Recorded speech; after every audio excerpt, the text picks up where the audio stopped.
Ouve, Israel, o Senhor, nosso Deus, é o único Senhor.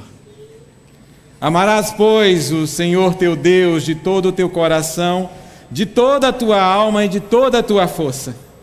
Essas palavras que hoje te ordeno estarão no teu coração. Tu as inculcarás a teus filhos, e delas falarás assentado em tua casa e andando pelo caminho, e ao deitar-te e ao levantar-te. Também as atarás como sinal na tua mão, e te serão por frontal entre os olhos, e as escreverás nos umbrais da tua casa e nas tuas portas. Deuteronômios 6, de 4 a 9. O Senhor, nosso Deus, é o único Deus verdadeiro. E o livro diz que deveremos inculcar em nossos filhos a palavra que hoje havia sido ordenada. Nós estamos no mês da família, maio, e nós vimos só hoje aqui algumas famílias vindo à frente para a leitura da palavra, para o momento do ofertório, dos dízimos e ofertas. Vimos a nossa irmã cantando com seu filho enganchado na sua cintura. Como é bom poder ter uma família, não é verdade? Pertencer a uma família. Como é bom estar numa família em que o pai e a mãe estão juntos, andando em acordo um com o outro, manifestando amor, união. Como é bom aos filhos ver os pais juntos, vivendo em paz, construindo a vida juntos.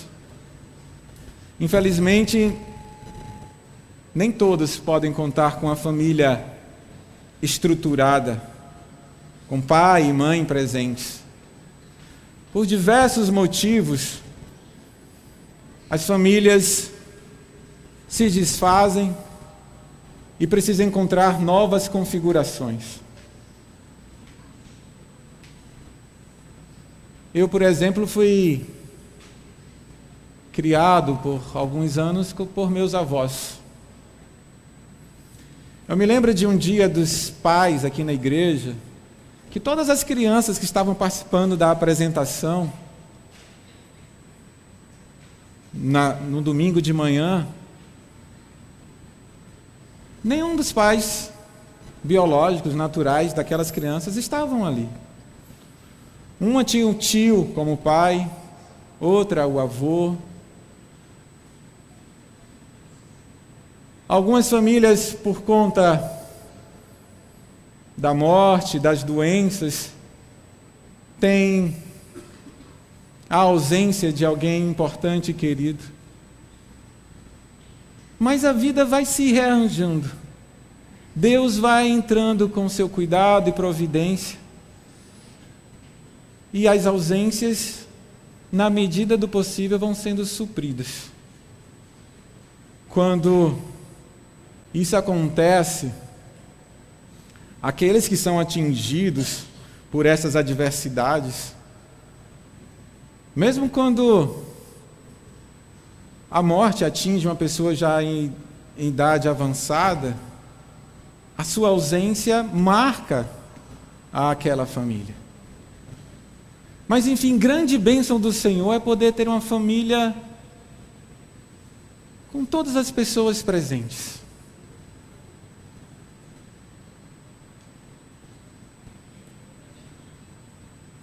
E nós hoje queremos compartilhar com vocês sobre uma família muito importante.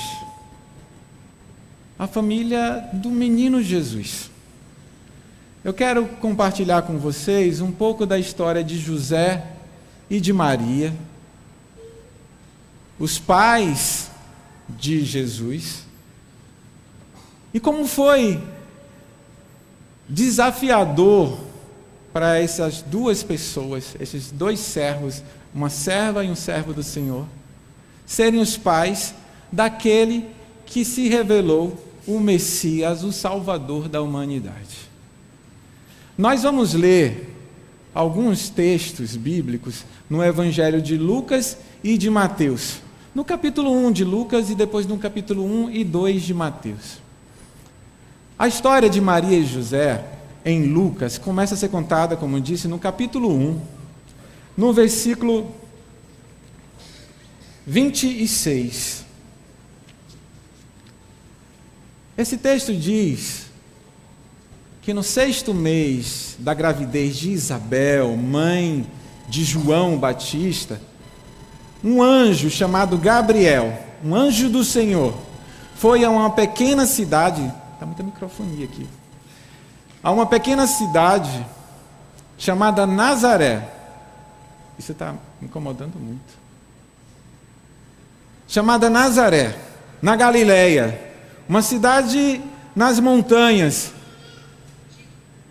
E lá o anjo Gabriel foi ao encontro de uma mulher muito jovem, uma virgem, por volta dos 16 anos de idade, chamada Maria.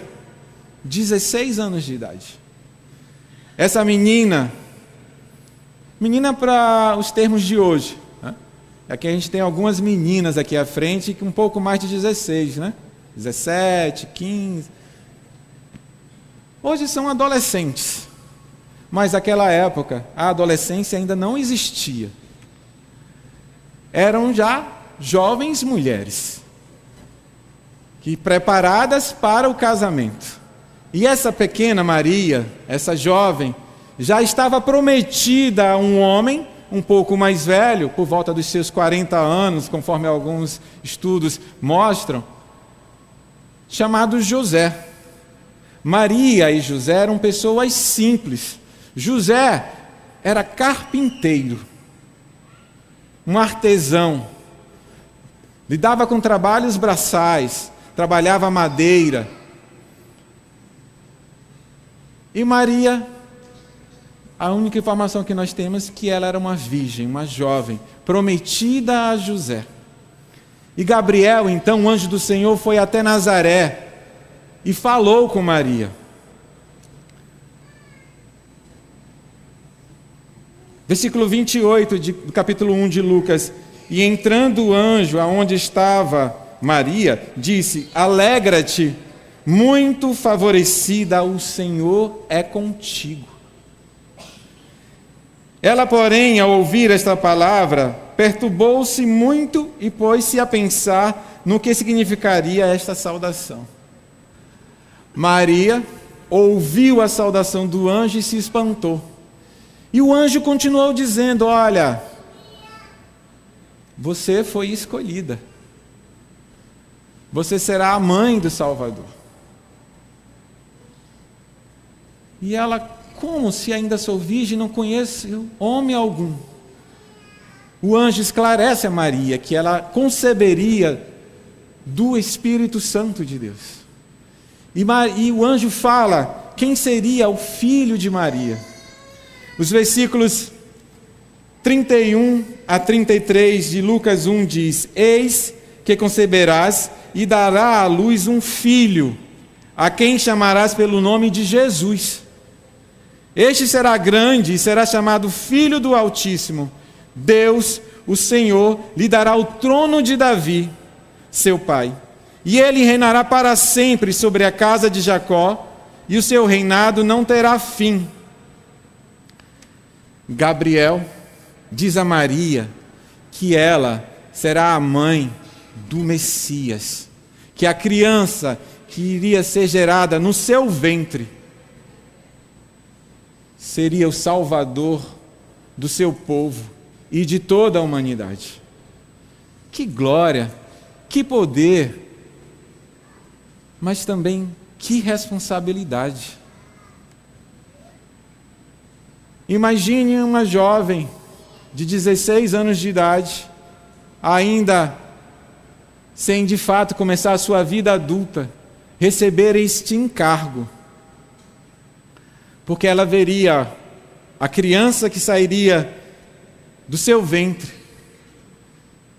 ter que caminhar por um caminho muito difícil,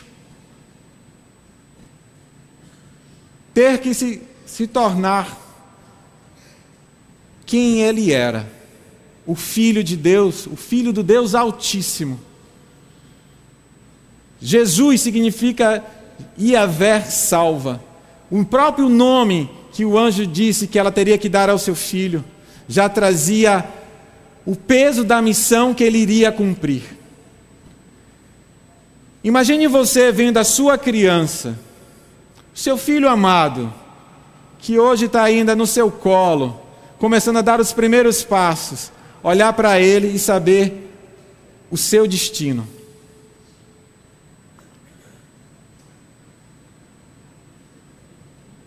E, se por um lado, ser a mãe do Salvador era uma grande honra, ser escolhida por Deus, saber que o seu filho padeceria, não seria aceito por todos, que caminharia para a cruz, ao longo da vida de Maria e da criança, do menino Jesus, essas coisas pesavam dentro dela. Mas vejam como Maria reage ao anúncio do anjo. Maria simplesmente diz: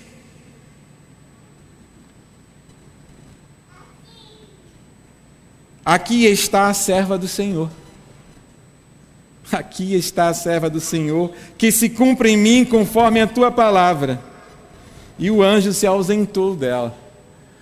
Maria, diferente do Zacarias, o pai do João, o Batista, não duvidou do que o anjo lhe anunciou, aceitou o que o anjo lhe disse e simplesmente disse: eis aqui a serva do Senhor, que se cumpra conforme a tua palavra. E quando ela se encontra com sua prima Isabel, mãe do João o Batista, ela tem a oportunidade de cantar um salmo maravilhoso, que está nesse capítulo 1, e que será lido agora. Capítulo 1, verso 46. Minha alma engrandece ao Senhor, e o meu espírito se alegra em Deus, meu Salvador, pois atentou para a humildade da sua serva. De agora em diante, todas as nações me chamarão bem-aventurada, pois o Poderoso fez grandes coisas em meu favor. Santo é o seu nome. A sua misericórdia estende-se aos que o temem de geração em geração. Ele realizou poderosos feitos com seu braço. Dispersou os que são soberbos no mais íntimo do coração. Derrubou governantes dos seus tronos, mas exaltou os humildes. Encheu de coisas boas os famintos, mas despediu de mãos vazias os ricos. Ajudou a seu servo Israel, lembrando-se da sua misericórdia para com Abraão e seus descendentes para sempre, como dissera aos nossos antepassados. Que cântico maravilhoso! Que reação de louvor e adoração que Maria teve por saber que seria a mãe do Salvador. E José, o pai? José, pai de Jesus, da descendência de Davi, é um homem que a gente não ouve a voz dele na Bíblia. Não há uma fala de José escrita nos evangelhos. Nós sabemos de José que ele era carpinteiro e que foi o pai de Jesus, o pai humano de Jesus, porque os evangelhos de Lucas, de Mateus e também Marcos assim nos diz. José também recebeu a visita de um anjo, só que em sonhos. José soube que Maria estava grávida, já quando Maria estava esperando Jesus há 3 meses. Então Maria já aparece para José já com a barriga aparecendo. E não era de José o filho. Se José denunciasse Maria, ela seria apedrejada, morta, humilhada em praça pública. E o primeiro a lançar a pedra tinha que ser a sua própria família. José era um homem justo. Antes mesmo de saber dos planos do Senhor, de Deus, para Maria e para ele não tomou o caminho mais esperado, que era dizer: esse filho que ela está esperando não é meu, ela me traiu. Ele, como um homem justo e misericordioso, planejou fugir, ir embora de Nazaré, para que pensassem que o filho que Maria estava esperando era realmente dele, e ele a abandonou. A vergonha cairia sobre ele e não sobre ela. E isso antes de conhecer a vontade do Senhor. E quando ele estava pensando sobre isso, planejando o que fazer, ele recebe a visita de um anjo, que fala: olha, não tema receber Maria como a tua esposa, porque o que ela está gerando é do Espírito Santo. O anjo fala a José em sonhos. E o Evangelho de Mateus diz que ao acordar, José fez conforme o anjo lhe ordenara. Ele assumiu a paternidade de Jesus e a missão de cuidar da criança que nasceria de Maria. Então o anjo anuncia a Maria e a José que eles seriam os tutores, os pais do menino Jesus. E acontece que quando estava próximo o momento do parto de Maria, as circunstâncias históricas, um censo do Império Romano leva José e Maria para Belém, a cidade de Davi, de onde José era descendente. E o Império Romano ordenou que as pessoas fossem ser recenseadas, não onde estavam vivendo, mas na sua cidade natal. E lá foi José e Maria para Belém, Maria grávida, nas horas de trazer o menino à luz. E por conta do censo, a cidade estava cheia. Eles não encontraram lugar nas hospedarias. A rede hoteleira estava tomada de gente. Mas José não parou de procurar um local quente, abrigado, até ele encontrar. Encontrou um lugar humilde, uma estrebaria.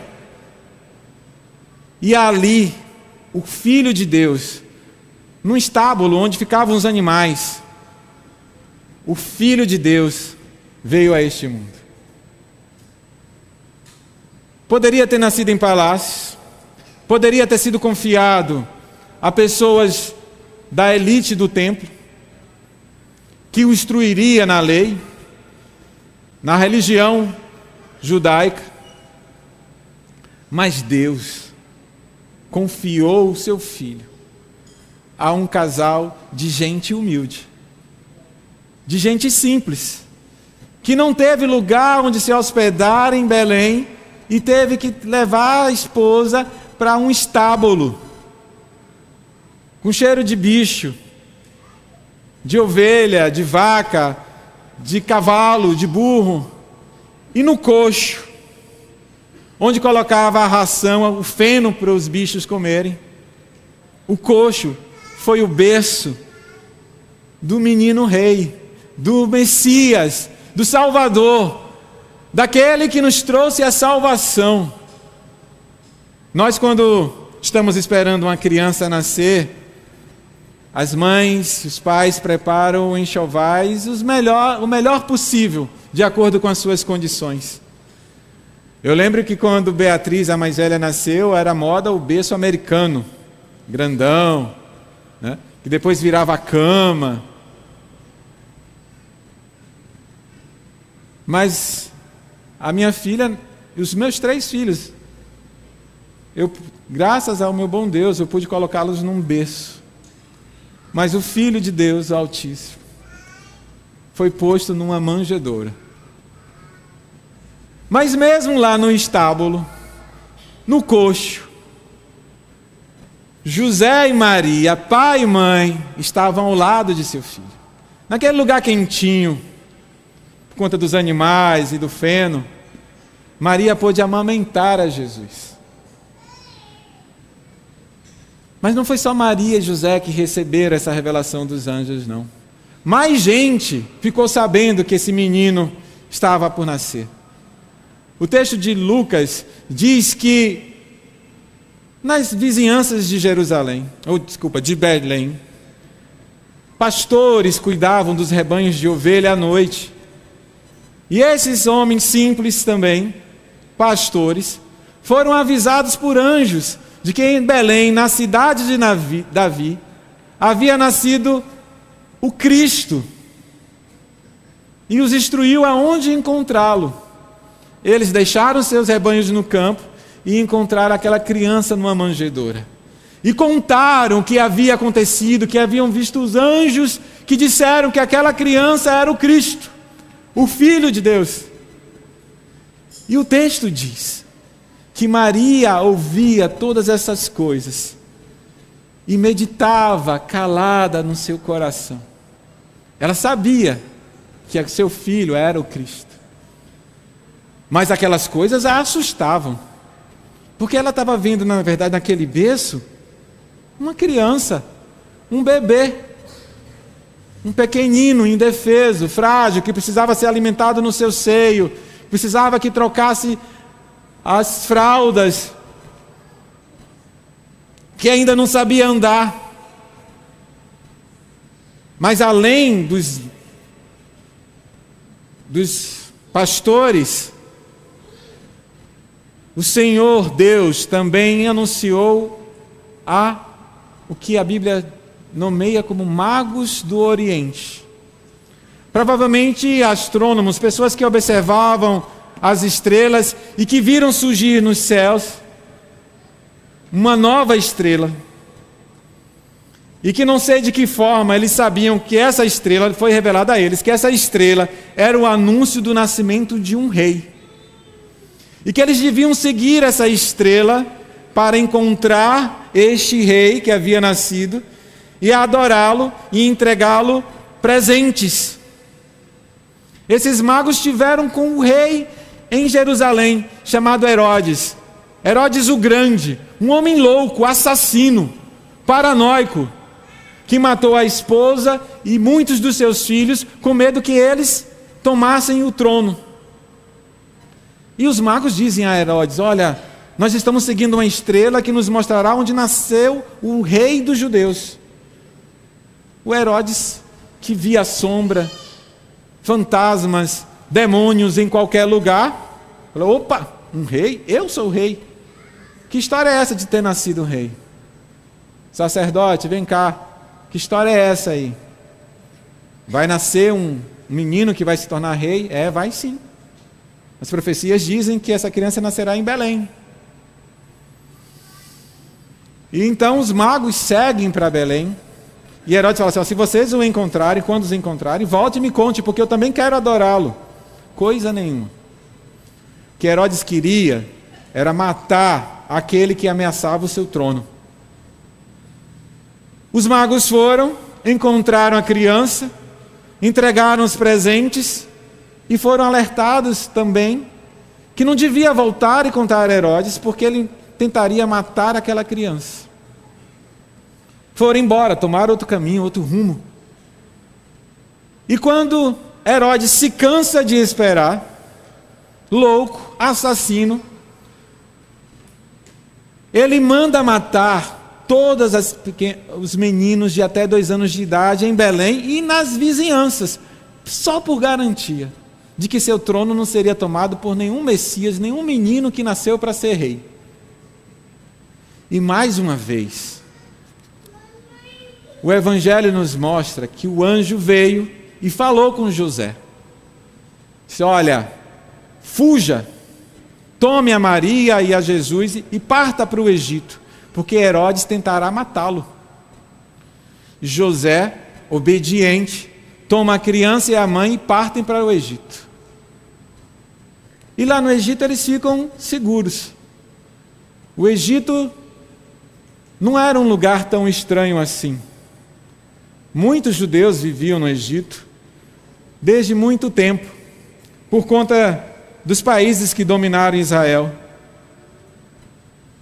Sabe a Bíblia, o texto bíblico que Jesus cita quando faz as suas falas?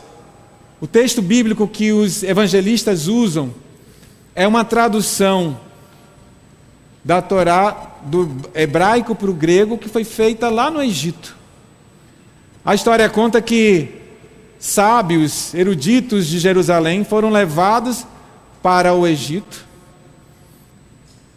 para traduzir o livro sagrado dos judeus, do hebraico para o grego, para ser um dos livros que estavam na Biblioteca de Alexandria, a maior biblioteca que a humanidade já teve. Foi destruída. Então, lá no Egito, havia uma grande comunidade judaica. E aquela família não chamava a atenção no tempo que passou por lá. E chegou um tempo que o Herodes morreu. O rei, o grande Herodes, morreu. E novamente o anjo veio a José e falou: olha, você já pode voltar com o menino para Israel, porque aqueles que intentavam matá-lo já não estão mais vivos.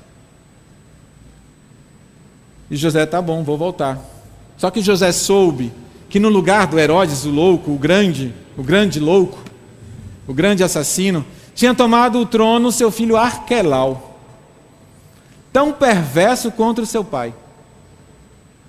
José falou: opa, Arquelau sabe que Herodes mandou matar todas as crianças da idade do meu filho em Belém.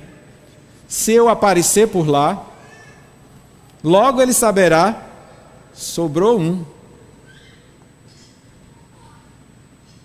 Aí José: não vou voltar para Belém não. Vou para Nazaré, para minha antiga cidade. E Deus aprova o plano de José. Em concordância com o Senhor, José volta para Nazaré. José, preocupado com a segurança de Jesus, não volta para Belém. Ele vai para Nazaré. E lá Jesus cresce, aprende o ofício do pai. E a gente pode pensar assim: olha, José e Maria eram pessoas simples, provavelmente analfabetas, porque a leitura não era algo comum a todo o povo. Se hoje ainda existem pessoas acima de 15 anos que são analfabetas, que não sabem ler e escrever, imagine há 2000 anos atrás. A leitura era muito mais restrita. Mas mesmo com pessoas simples, José e Maria eram pessoas tementes. E o Evangelho diz que todos os anos eles subiam a Jerusalém para a festa da Páscoa. Ir ao templo para ouvir a leitura da Torá era um recurso que José e Maria dispunham para que Jesus fosse educado e conhecesse o texto bíblico. E todos os anos, mesmo sendo pessoas humildes, eles tinham a disposição de, com os poucos recursos que tinham, fazer aquela viagem, que não era perto. Eles tinham que caminhar por dias para chegar a Jerusalém. Quando Jesus tinha 12 anos de idade, e a gente está chegando ao final dessa narrativa toda, José, Maria e Jesus foram mais uma vez a Jerusalém para a festa da Páscoa. Muita gente na cidade, caravanas enormes, celebraram a Páscoa e já estavam voltando para Nazaré. José e Maria não estavam vendo Jesus ali por perto, mas como tinha muito parente, muito amigos, Nazaré é uma cidade pequena, todo mundo se conhecia, eles estavam tranquilos porque pensavam que Jesus estava entre os seus, caminhando. Só que caminharam o dia inteiro e não viram Jesus. Falou: tem alguma coisa errada aí, cadê o menino que Deus nos confiou? Pelo amor de Deus, a gente tem que dar conta desse menino. Volta para Jerusalém atrás de Jesus. E não chega e já encontra, Quem aqui já foi para a praia, um lugar cheio, né?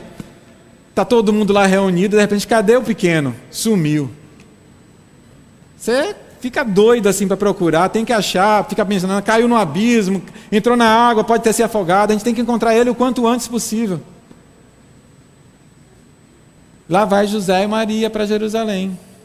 E não encontram de cara não. O texto diz que eles passaram 3 dias procurando Jesus. 3 dias. Imagine a angústia, a aflição de um pai e de uma mãe há 3 dias procurando uma criança de 12 anos de idade na capital do país. E encontram Jesus, vocês sabem onde, né? No templo. Fazendo o quê? Conversando com os mestres da lei. Ouvindo e fazendo perguntas. E a mente de Jesus encantava aqueles sábios conhecedores da lei. E Maria, mãe do Filho de Deus, que ao mesmo tempo era seu filho, ela, menino, por que você fez isso com a gente? Eu e seu pai estávamos angustiados te procurando. Estávamos angustiados te procurando. Aí Jesus, com 12 anos de idade, começa a mostrar em suas palavras quem ele realmente era. Quem ele se revelaria para toda a humanidade. Quando Maria diz, eu e o teu pai estávamos angustiados, ele lembra a Maria que devia cuidar dos assuntos de seu pai, fazendo referência a Deus e não a José. E o texto bíblico diz que Maria ouviu aquilo e em silêncio meditava em seu coração. Ela estava vendo a sua criança se transformando no jovem, no homem que se revelaria o Cristo de Deus. E isso mexia com ela. E isso dizia para ela, olha, está chegando a hora. Está chegando a hora, Maria. Você cumpriu bem o seu papel. Mas está na hora do seu filho começar a sair debaixo das tuas asas. Você e José o protegeram, cuidaram dele, ensinaram, instruíram, em todo o tempo. Como muitos pais aqui, pai e mãe, têm feito com seus filhos. Protege, dá o melhor que pode, se preocupa, espera chegar da rua para conseguir dormir tranquilo, quer saber como está na escola, quer saber como vai o namorinho que já começou. Nós somos pais, nós somos mães, sabemos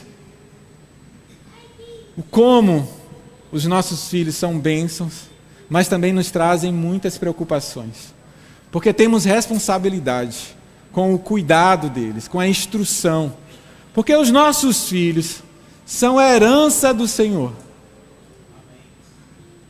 O Senhor confiou Jesus a José e Maria, assim como confiou o filho que Ele te deu a você, a filha que Ele te deu a você. Sendo você a genitora, ou tendo você gerado no próprio coração a paternidade e a maternidade que você tem pelo seu filho.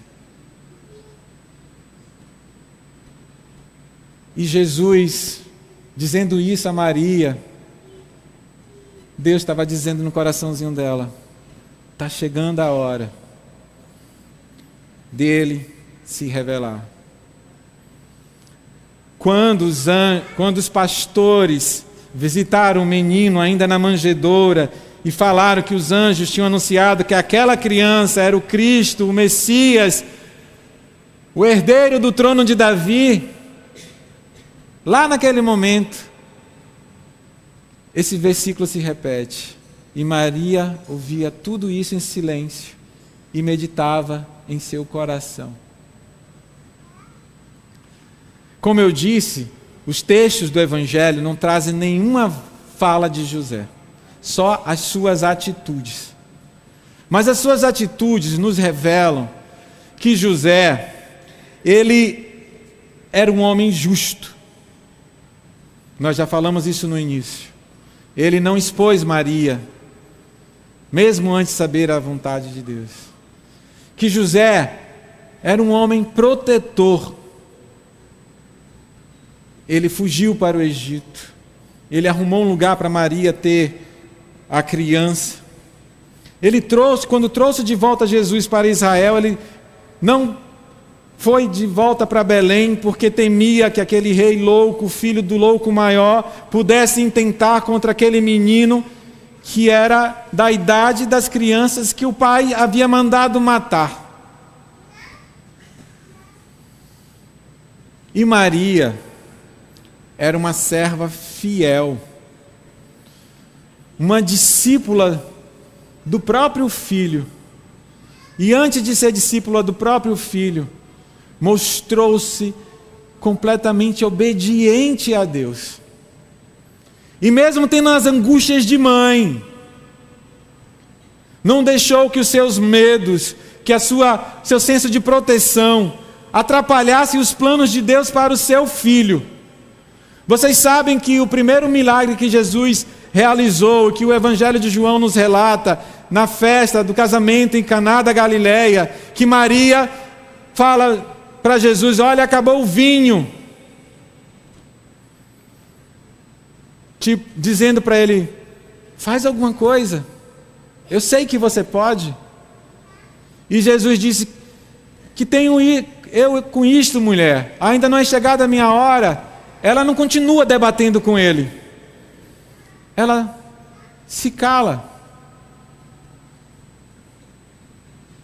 Então nós vemos virtudes na vida de José e de Maria, que nós, como pais e mães, precisamos nos preocupar. Nós ouvimos muito que muitas são as ameaças que intentam contra a família, que lutam contra a unidade da família. E nós, pais e mães, avós, tios, que por razões que a vida trouxe, temos a função que um pai, uma mãe tem. Temos que observar na vida dessas duas pessoas justiça, proteção física e também a preocupação em ensinar. Ensinar em todo o tempo, diz o texto de Deuteronômio que a gente leu no início. Assentado à mesa, na varanda de casa. Temos a oportunidade e o dever de andar com os nossos filhos e ensiná-los a palavra do Senhor. Vejam que o livro de Deuteronômio não fala assim: levem-os à sinagoga ou levem-os ao templo para que eles aprendam a palavra de Deus. Tragam-os à escola bíblica dominical para que eles aprendam sobre a Bíblia. Não, fala que os pais é que devem inculcar nos filhos a palavra que o Senhor ordenou aos pais. É minha, é sua, a missão de instruir o menino, a menina, no caminho que ela deve andar.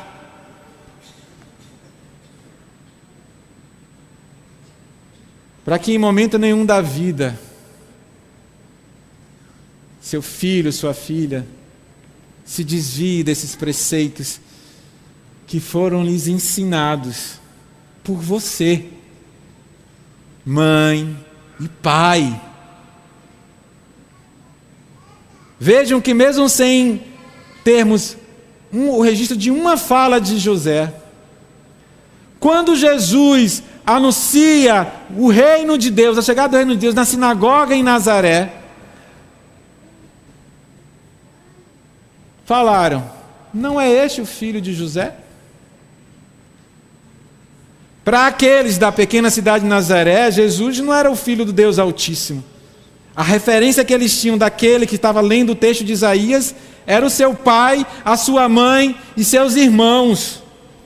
Não é este o filho de José, não se chama sua mãe Maria, não são estes os seus irmãos e não vivem entre nós as suas irmãs? Jesus é reconhecido na sinagoga pela sua família. Claro que no contexto em que foi dito, estavam duvidando da autoridade de Jesus. Mas o fato é que sabiam quem Jesus era, sabiam quem era o seu pai e sua mãe, porque o seu pai e sua mãe estavam com Jesus. Nós não sabemos em qual momento, ao longo da vida de Jesus, José, por alguma razão, deixa de ser mencionado. Se ele morreu, se ele simplesmente não é mais citado pelos evangelistas. Mas Jesus, adulto na sinagoga, é reconhecido como filho de José. Vocês não conhecem o meu pai. Mas quando Pedro está aqui em cima, tocando o violãozinho dele, a gente olha e fala: é o filho de Gilmar. Quando o Nino está aqui tocando guitarra, eu sempre lembro e fico sempre emocionado, assim: é o filho de Beto, que está tocando guitarra igual o pai tocava. E muitos outros que a gente vê aqui. Olha aqui as meninas de Rosemary agora, a mais velha, cantando com ela. Cresceu vendo a mãe dirigindo momentos de louvor. O pequeno Ben ainda não aprendeu a falar, mas já gesticula, já faz os sinais de libras ali, ó, aprendendo com a mãe. É sério, ele vem na terça-feira e eu vejo ele tentando falar com a Bia. Meu irmão, se você caminha com o Senhor, serve ao Senhor, com sinceridade de coração, se você não é uma pessoa hipócrita, que aqui no templo, na sua comunidade de fé, se comporta de uma forma e lá fora é outra, o seu filho está te observando, está aprendendo com você, mesmo que você não diga nada, mas o seu testemunho de vida, quem você é, fala com seu filho fortemente. Imagine a alegria que eu senti, Robson. Outro dia, Beatriz, lá na universidade, mandou uma chamada de vídeo com a gente. Falou assim: eu vou, essa semana, fazer o estudo bíblico no núcleo da Aliança Bíblica Universitária. Me chamaram e eu topei. Gente, eu fiz isso na universidade. Eu fazia estudo bíblico indutivo lá na UESC. Na hora eu me lembrei que uma vez a Débora, uma irmã que congregou com a gente aqui, muito tempo, Débora Meirelles, falou assim: olha, eu sonhei que sua filha pregava assim para um grupo de jovens. Eu fiz igual a Maria, eu vi tudo aquilo em silêncio e meditava no meu coração: será, meu Deus, que um dia eu vou ver isso? E outro dia a Beatriz fez isso. Imagine quando você vê o seu filho servindo a Deus. É bênção, meu irmão. Mas para que isso aconteça, é também misericórdia. É oração. É tempo sentando junto. Tendo ele contigo, do teu lado, aprendendo com você. Aí eu fico imaginando assim: Maria e José ficavam preocupados com o futuro do seu filho, sabendo qual seria o futuro. E eu e você, que não sabemos, nós nos preocupamos com o futuro dos nossos filhos, não é verdade? Quando você olha para o seu filho, que ainda é uma criança, que já é um adolescente, que já está lá para os seus 20 anos de idade, 18, 19, acabou de ir para a universidade, ou está no seu primeiro trabalho, que tipo de preocupação povoa, habita o seu coração. É só com a profissão que você se preocupa? Com a saúde? Se vai ter dinheiro? Se a profissão que ele vier a ter vai lhe trazer conforto, segurança? Ou você também se preocupa com os planos de Deus para a vida de seus filhos? Meu Deus, o que é que o Senhor tem para meu filho? Como ele te servirá nessa vida? Para onde o Senhor o enviará? O que é que ele vai enfrentar?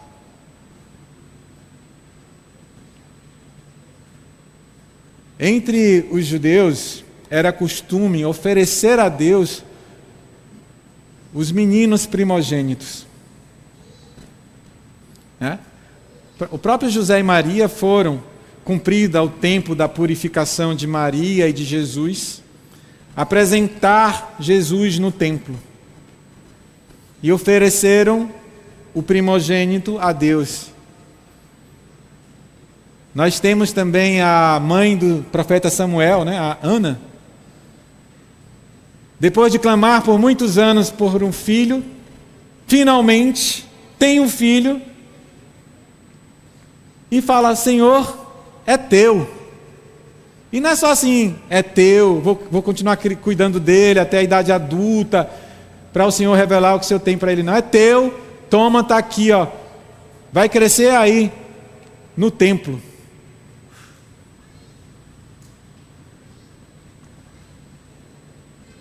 Nos preocupamos com os nossos filhos, com eles hoje, com a sua segurança, com a sua educação, com a sua formação, e também temos preocupações com quem eles virão a ser no futuro.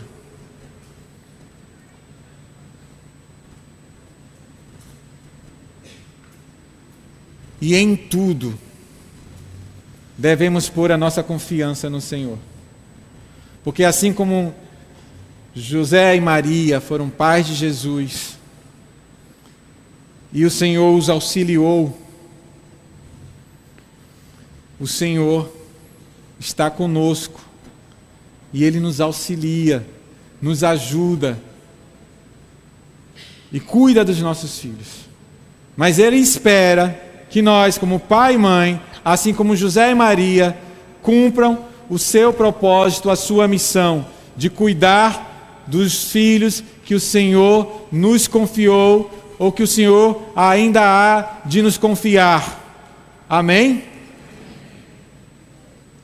Aprendamos com José e Maria, pai e mãe do menino Jesus. E os nossos filhos crescerão em graça e em sabedoria. Se tornarão homens e mulheres de Deus, que praticam a justiça, amam a misericórdia e andam humildemente com o seu Deus, como nos diz o profeta Miqueias. Que essa palavra, que vocês ouviram com tanta paciência, que essa história que eu contei para vocês, que eu relembrei, porque eu sei que é uma história muito conhecida, a história de como o Salvador se fez gente e habitou numa família de carpinteiro, de Nazaré,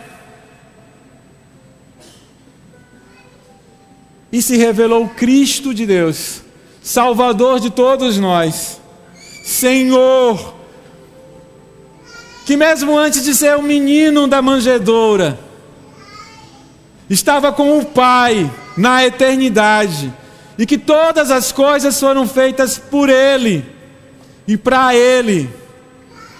Ele, o Verbo, que num garotinho, num bebê se fez gente. Depois de passar 9 meses no ventre da sua mãe, nasceu, cresceu, e é nosso Senhor, eterno. Como disse Estevão, em Atos dos Apóstolos, no momento de sua morte, este Jesus, Filho do Deus Altíssimo, o Filho do Homem, está de pé à destra do trono do Pai, e Ele voltará. E cada pai e mãe dará conta dos filhos que Deus lhe deu. Guardem essa palavra no coração. Meditem nela. Os que já são pais e os que anseiam pela maternidade, pela paternidade. Amém? Glória a Deus.